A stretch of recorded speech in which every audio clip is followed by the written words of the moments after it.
विषय वस्तु है भारतीय संविधान के अंतर्गत संविधान का संशोधन। यह व्यवस्था संविधान के भाग 20 में दी गई है और इससे संबंधित अनुच्छेद 368 है। भारतीय संविधान में जो संशोधन की व्यवस्था है उसे संविधान निर्माताओं ने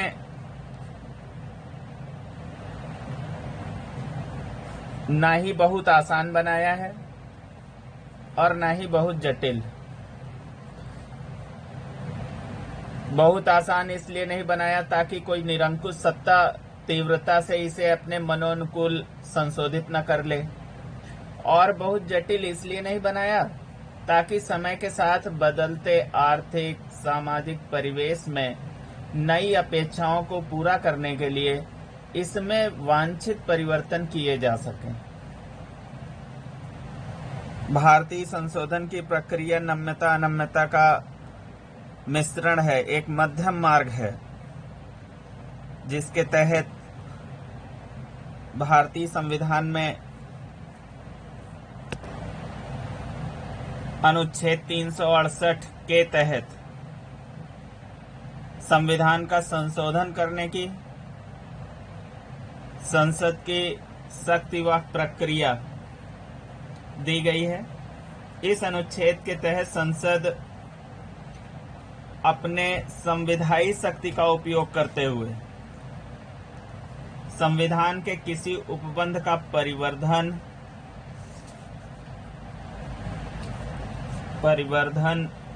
परिवर्तन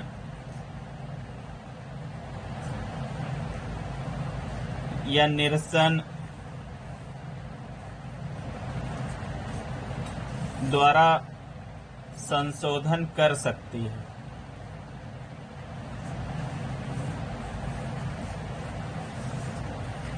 तो संविधान में संशोधन करने की शक्ति संसद को दी गई है। और कब संशोधन नहीं कर सकती है ये भी देख लेते हैं। संसद उन व्यवस्थाओं का संशोधन नहीं कर सकती है जो संविधान के मूल ढांचे से संबंधित हो, उनमें संशोधन नहीं कर सकती।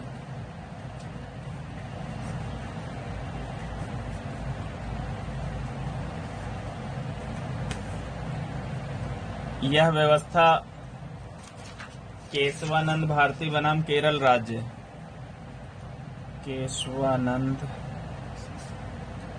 भारती बनाम केरल राज्य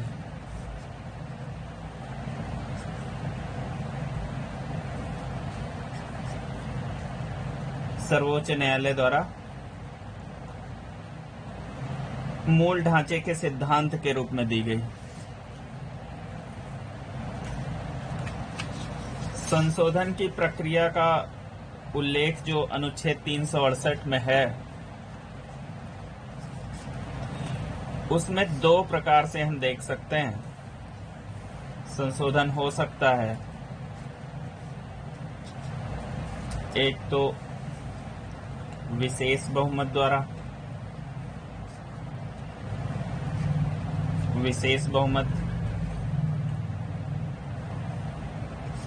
और दूसरा विशेष बहुमत का तात्पर्य 2/3 कुल सदस्य का, तथा आधे से अधिक राज्यों के विधानमंडल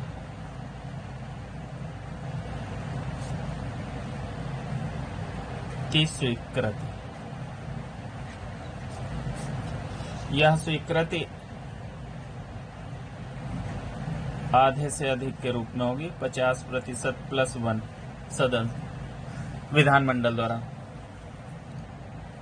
आधे से एक अधिक सदस्यों द्वारा पारित होनी चाहिए। आधे से अधिक राज्यों के विधानमंडल द्वारा और प्रत्येक राज्य विधानमंडल द्वारा आधे से अधिक सदस्यों द्वारा। तीसरी प्रकार की जो व्यवस्था है वो अनुच्छेद 368 से बाहर है, इसके अंतर्गत नहीं आती है। वो साधारण बहुमत द्वारा।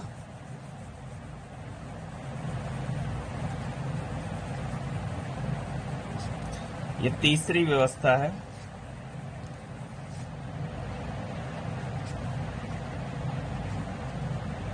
Means 50% plus 1। तो 3 प्रकार से संशोधन हो सकता है: विशेष बहुमत द्वारा, विशेष बहुमत तथा आधे से अधिक राज्यों के विधानमंडल की स्वीकृति, और तीसरा साधारण बहुमत द्वारा। ये जो आधे से अधिक राज्यों के विधानमंडल की स्वीकृति का प्रावधान किया गया है, आधे से अधिक राज्यों के विधानमंडल की स्वीकृति का, उसमें समय सीमा का निर्धारण नहीं किया गया है कि राज्य को कितने समय के अंदर इस प्रस्ताव को वापस करना है, जो एक तरह का दोष माना जा सकता है। इस कारण विधेयक वर्षों तक लंबित रहने की संभावना बन जाती है। यहां विधानमंडल शब्द में जिन राज्यों में विधान परिषद है, वहां विधानसभा व विधान परिषद दोनों द्वारा पारित होना चाहिए। अब देखते हैं विशेष बहुमत से स्वीकृत होने वाले प्रावधान कौन से हैं, जिनमें संशोधन किया जा सकता है। इसमें कौन से प्रावधान शामिल हैं।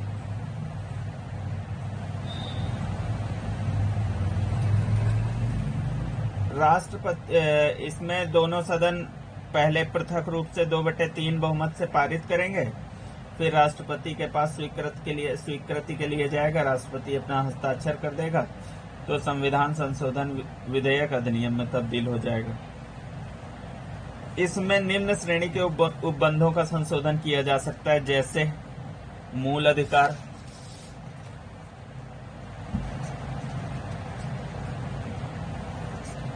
अधिकार से संबंधित उपबंध, राज्य के नीति निदेशक,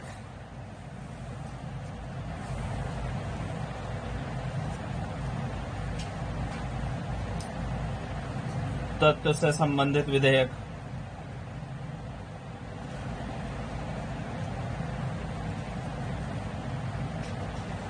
और इसमें वे सभी उपबंध आ जाएंगे जो विशेष बहुमत तथा आधे से अधिक राज्यों की परिधि से बाहर होंगे या साधारण बहुमत की परिधि से बाहर होंगे। वो सभी विशेष बहुमत द्वारा ही स्वीकृत किए जाएंगे। फिर हम देख लेते हैं विशेष बहुमत तथा आधे से अधिक राज्यों के विधानमंडल से स्वीकृति पाने वाले उपबंध कौन से होंगे। इसमें स्वयं अनुच्छेद 368 को, जिसमें संविधान के संशोधन करने की संसद की शक्ति और प्रक्रिया संबंधी प्रावधान हो, ऐसा विधेयक इस प्रकार से संशोधित होगा। फिर राष्ट्रपति का निर्वाचन एवं प्रक्रिया से संबंधित संविधान संशोधन विधेयक, जो अनुच्छेद 54 व अनुच्छेद 55 से संबंधित हो। फिर केंद्र एवं राज्य कार्यकारिणी की शक्तियों का विस्तार से संबंधित कोई संविधान संशोधन विधेयक है, तो भी वो विशेष बहुमत तथा आधे से अधिक राज्यों के विधानमंडल की स्वीकृति से पारित होगा। इसमें आर्टिकल 73 व 162 शामिल है। उच्चतम न्यायालय एवं उच्च न्यायालय से संबंधित संशोधन विधेयक भी विशेष बहुमत तथा आधे से अधिक राज्यों। 7वीं अनुसूची से संबंधित ये सब एग्जाम्पल हैं विशेष दूसरे टाइप वाले में, विशेष बहुमत तथा आधे से अधिक राज्यों के विधानमंडल की स्वीकृति वाले। केंद्र एवं राज्य के मध्य विधायी शक्तियों के विभाजन से संबंधित संशोधन विधेयक भी इसी तरीके से संशोधित होगा। संसद में राज्यों के प्रतिनिधित्व से संबंधित विधेयक हो तो भी इसी से संशोधित होगा। भाग 7 का अध्याय 1 संघ राज्य के विधायी उपबंध भी इसी से संशोधित होंगे। अनुच्छेद 241 से संघ राज्य क्षेत्रों के लिए जो प्रावधान है वो भी इसी प्रकार से संशोधित होगा। अब देख लेते हैं साधारण बहुमत, तात्पर्य आधे से अधिक सदस्यों से संशोधित होने वाला उपबंध कौन कौन सा है। तो इसमें जो है, इसमें अगर देखें आधे से अधिक वाले में, साधारण बहुमत वाले में कौन कौन से विधेयक होंगे। पहले ये समझ लेते हैं कि इसकी प्रक्रिया क्या है और इसके बारे में उपबंध कहाँ है। तो संसद के बहुत से उपबंधों का संशोधन संसद के दोनों सदनों के साधारण बहुमत द्वारा हो सकता है। यह व्यवस्था अनुच्छेद 368 में वर्णित संशोधन व्यवस्था से अलग है और साधारण बहुमत द्वारा संशोधन करने की शक्ति संसद को अन्य अनुच्छेदों से प्राप्त है। तो इसके अंतर्गत आने वाले उपबंध कौन कौन से होंगे देख लेते हैं। नए राज्यों का प्रवेश या गठन, नए राज्यों के निर्माण और उसके क्षेत्र सीमाओं या संबंधित राज्यों के नामों में परिवर्तन से संबंधित अनुच्छेद 2 और 3, इनसे संबंधित उपबंध इस प्रकार से संशोधित होंगे। राज्य विधान परिषद का निर्माण या उसकी समाप्ति, अनुच्छेद 169, वो भी इसी प्रकार से संशोधित होगा। दूसरी अनुसूची में परिवर्तन, अनुच्छेद 75, 97, 125, 148, 165, 221 या राष्ट्रपति, राज्यपाल, लोकसभा अध्यक्ष, न्यायाधीश आदि के लिए वेतन, भत्ते और पेंशन के संबंध में यदि कोई विधेयक है तो वो इस प्रकार से संशोधित होगा। संसद में गण पूर्ति, जो अनुच्छेद 103 में 100 के उप अनुच्छेद 3 में दी गई है, उससे संबंधित संशोधन भी साधारण बहुमत से होगा। संसद सदस्यों के वेतन और भत्ते, वो भी साधारण बहुमत से। संसदीय प्रक्रिया एवं नियमों से संबंधित विधि का निर्माण, वो भी साधारण बहुमत से। संसदीय भाषा के बारे में उपबंध, साधारण बहुमत से। उच्चतम न्यायालय में अवर न्यायाधीशों की संख्या में परिवर्तन यदि करना हो तो वो भी साधारण बहुमत से। राजभाषा के प्रयोग के संबंध में कोई संशोधन है तो वो भी साधारण बहुमत से। नागरिकता की प्राप्ति एवं समाप्ति के संदर्भ में तो वो भी साधारण बहुमत से। संसद की राज्य विधानमंडल के लिए निर्वाचन के संबंध में यदि कोई संशोधन है तो साधारण बहुमत। निर्वाचन क्षेत्रों का पुनर्निर्धारण, वो भी साधारण बहुमत से। केंद्र शासित प्रदेश के संबंध में कोई उपबंध है तो वो भी साधारण बहुमत से।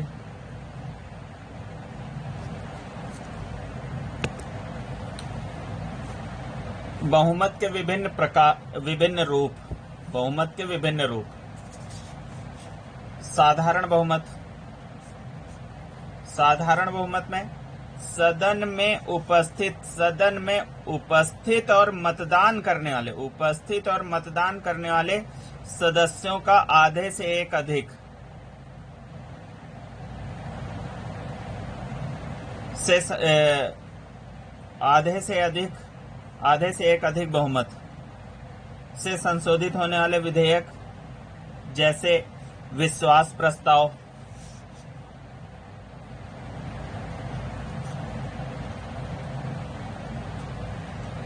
अविश्वास प्रस्ताव, निंदा प्रस्ताव, राष्ट्रपति या राज्यपाल के अभिभाषण पर धन्यवाद प्रस्ताव,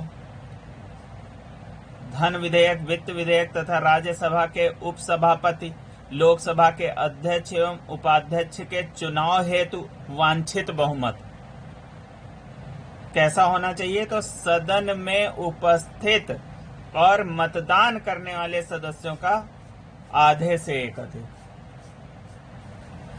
इसे हम लोग साधारण बहुमत, सिंपल मेजोरिटी। अब पूर्ण बहुमत क्या होता है। पूर्ण बहुमत में सदन की कुल संख्या का, इसमें सदन की कुल संख्या की बात कह रहा है का आधे से अधिक, और इसमें कह रहा है उपस्थित और मतदान करने वाले सदस्यों का आधे से एक अधिक। अब प्रभावी बहुमत क्या होता है। इफेक्टिव मेजॉरिटी, इफेक्टिव मेजॉरिटी में वो कह रहा है कि सदन की कुल सदस्य संख्या, आप देख रहे थे एब्सोल्यूट मेजॉरिटी में भी यही कह रहा था सदन की कुल सदस्य संख्या का आधे से एक अधिक, और इसमें भी कह रहा है सदन की कुल सदस्य संख्या का आधे से एक अधिक। लेकिन इसमें वैसी संख्या पहले घटा दी जाएगी जिन सदस्यों की मृत्यु से या त्याग पत्र देने से या किसी अन्य वजह से खाली पड़ा हो कोई पद, कोई स्थान यदि खाली है तो उसे पहले घटा देंगे, तब हम गणना करेंगे कि सदन की कुल सदस्य संख्या का आधे से एक अधिक। इस प्रकार का बहुमत कैसे संशोधनों में, तो राज्यसभा के सभापति एवं उपसभापति, लोकसभा के अध्यक्ष एवं उपाध्यक्ष को हटाने हेतु पेश किया गया विधेयक में इस तरीके की मेजॉरिटी चाहिए होगी। अब बात कर लेते हैं विशेष बहुमत की। स्पेशल मेजॉरिटी 3 प्रकार से देख लेते हैं।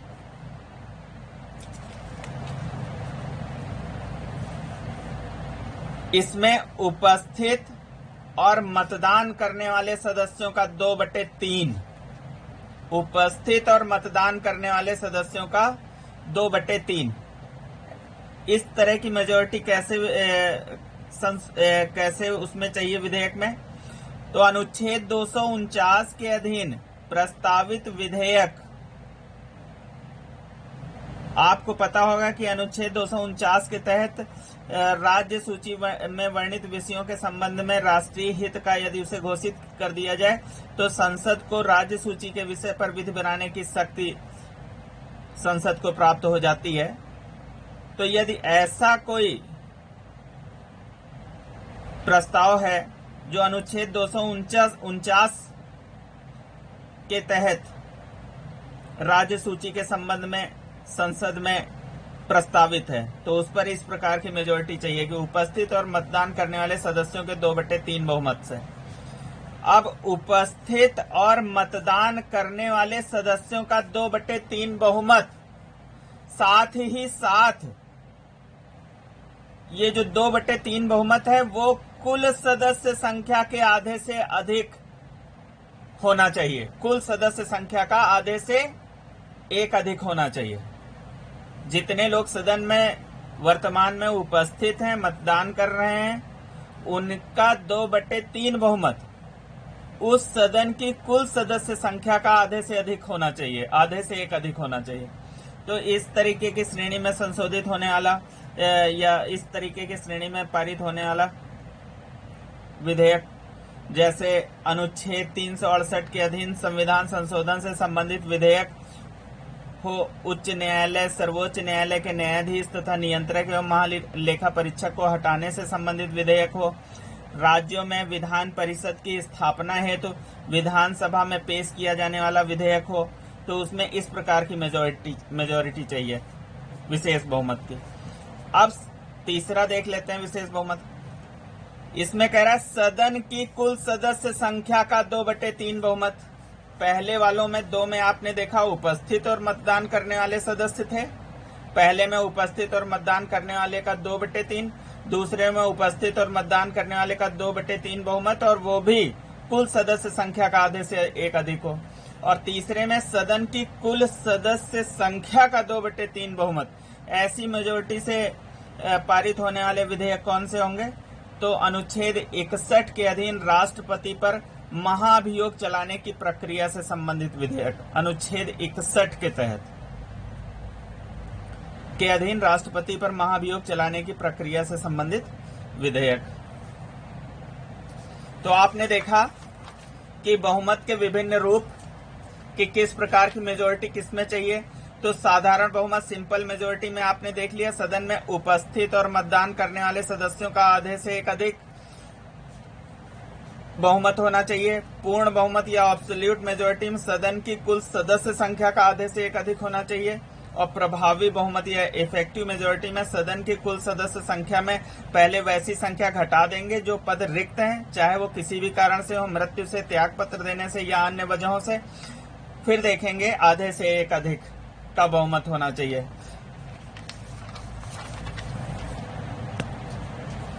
कुछ अन्य बातों पर नजर डाल लेते हैं, जैसे संसद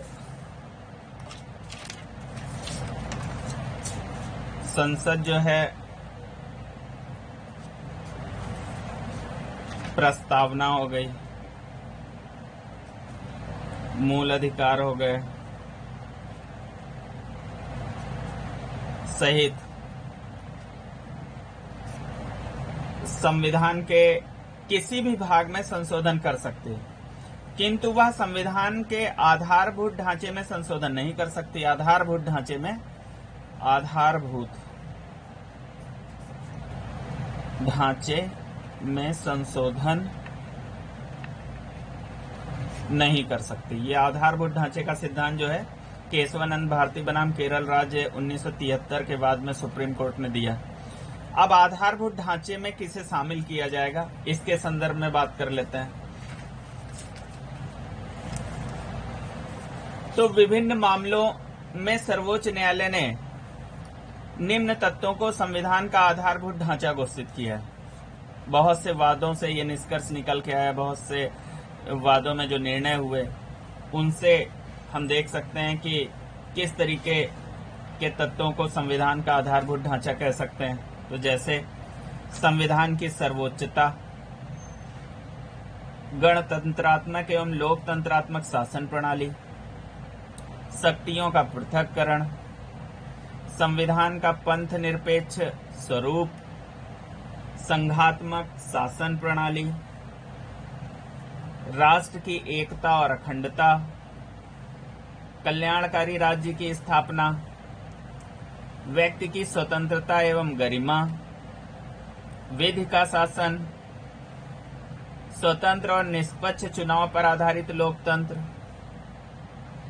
न्यायिक पुनरावलोकन की शक्ति, मौलिक अधिकार और नीति निदेशक तत्वों में सामंजस्य, संसदीय शासन प्रणाली,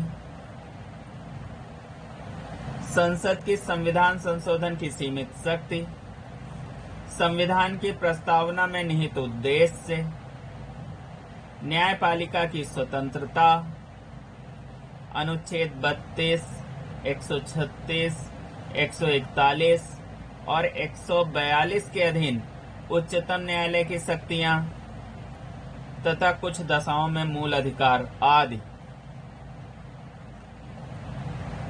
को हम संविधान के मूल स्वरूप या भावना या मूल ढांचे में शामिल कर सकते हैं।